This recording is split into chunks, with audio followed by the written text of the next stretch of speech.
Hello दोस्तों, रैंकअप पे आपका स्वागत है।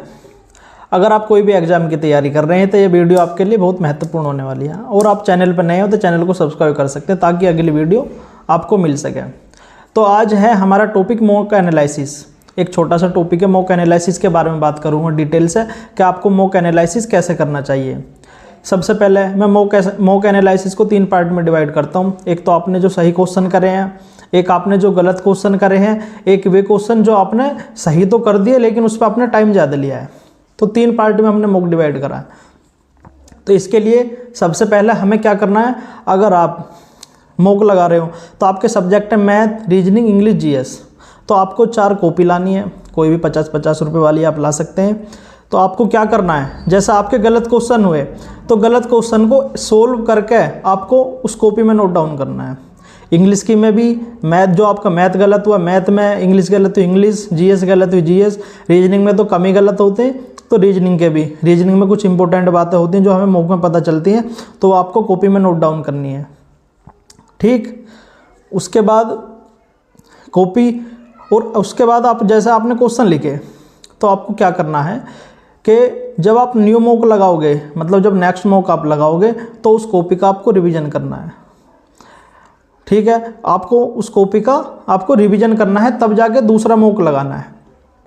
अब जैसे एक तो क्वेश्चन आपने रॉन्ग क्वेश्चन लिख लिए उस कॉपी में, रॉन्ग क्वेश्चन आपको कैसे लिखने, रॉन्ग क्वेश्चन आपको उनका सॉल्यूशन करके आप अपने कॉपी में नोट डाउन करने।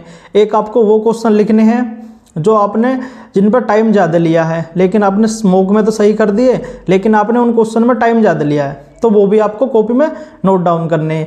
और रही अब सही बात को, जो सही क्वेश्चन है, सही क्वेश्चन का आपको क्या करना है, एक बार तो आपने मॉक में सॉल्यूशन कर दिया, वो आपके क्वेश्चन सही हो गए, लेकिन जब आप एनालिसिस करोगे तो उनका एक बार और सॉल्यूशन करना है आपको।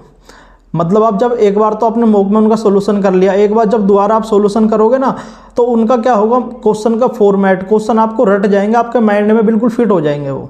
जब आप दोबारा देखोगे तो मतलब याद आ जाते हैं क्वेश्चन का फॉर्मेट, और उसका सॉल्यूशन भी एकदम दिमाग में क्लिक कर जाता है। ठीक है, तो मतलब जो सही क्वेश्चन है एनालिसिस में, उनका भी हल्के हल्के से, मतलब शॉर्ट ट्रिक के थ्रू या कि अपने सॉल्यूशन के थ्रू एक बार और सॉल्यूशन आपको करना है। समझ रहे होंगे आप। रॉन्ग क्वेश्चन है, रॉन्ग क्वेश्चन को आपको कॉपी में नोट डाउन करना है। जिस क्वेश्चन पर आपने टाइम ज़्यादा लिया है उस क्वेश्चन को आपको कॉपी में नोट डाउन करना है। ठीक है, और जब अगला मॉक आप लगाएंगे तो अगले मॉक से पहले उस कॉपी का आपको रिवीजन करना है।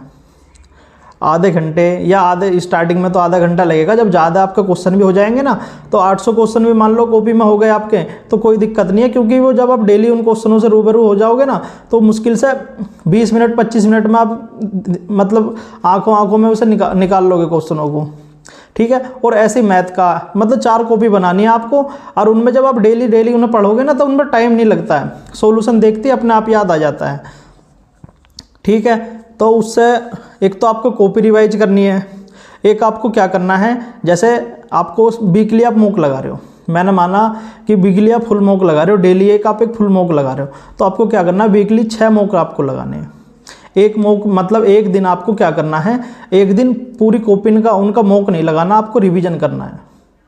हो सकता है बहुत सारे बच्चे कि संडे के दिन लाइव मॉक लगाते होंगे ओली बोर्ड वगैरह या किसी प्लेटफॉर्म का, तो आप संडे के दिन ना रख के आप कोई और दिन आप ऐसा रखें जिस दिन आप मॉक ना लगाएं। आपको क्या करना है, 4 कॉपी को मतलब 4 कॉपी का उनका रिवीजन करना है आपको, बस 4 कॉपी का आपको रिवीजन करना है, और मतलब ठीक से रिवीजन करना है, अपने सॉल्यूशन में करना है। कभी आप कोई भी प्लेटफॉर्म का सॉल्यूशन लिख लो, सॉल्यूशन लिखने से कुछ नहीं होता, जब तक आप अपना सॉल्यूशन लिखोगे ना तब तक मतलब प्रैक्टिस नहीं हो पाएगी ठीक से, तब तक सही से याद नहीं आएगा रहेगा। ठीक है, तो आपको मतलब उनका रिवीजन करना है और अपने सॉल्यूशन में रिवीजन करना है उन क्वेश्चनों का। जीएस भी आपको 1 लाइनर में करके लिख लेनी है, 1 लाइनर भी, और थोड़ा सा उस क्वेश्चन के बारे में डिटेल लिख सकते हो आप। जीएस में बहुत फ़ायदा होता है इस कॉपी का, और मतलब आप देखोगे और जो स्टूडेंट होते हैं या टीचर या जो भी मॉक के बारे में बताते हैं वो कॉपी के बारे में बताते नहीं है। हर सब्जेक्ट की हमें मॉक एनालिसिस के लिए कॉपी बनानी है, लेकिन इस कॉपी का बहुत बड़ा रोल होता है। आप 10 मॉक, मेरे कहने से आप 10 मॉक लगाओ और कॉपी बनाओ, डेली एनालिसिस में आप कॉपी बनाओ, और हर मॉक के से पहले कॉपी का आपको रिवीजन करना है, फिर आप 10 दिन के बाद बताना।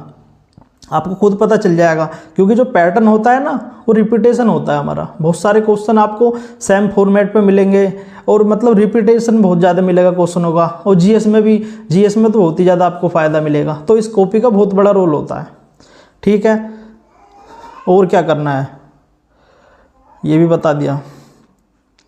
हाँ, अब 3 बात आपको याद रखनी है। मैंने क्या बताया, एक तो रॉन्ग क्वेश्चन आपको कॉपी में लिखना है, सॉल्यूशन करके अपनी कॉपी में लिखना है, और जो जिस क्वेश्चन पर आपने टाइम ज़्यादा लिया है उस क्वेश्चन को सॉल्यूशन अपने तरीके से करके कॉपी में नोट डाउन करना है। ये चारों सब्जेक्ट की बात हो रही है, मैथ, रीजनिंग, इंग्लिश, जीएस, ऐसा नहीं है किसी एक पर्टिकुलर सब्जेक्ट की बात कर रहा हूँ।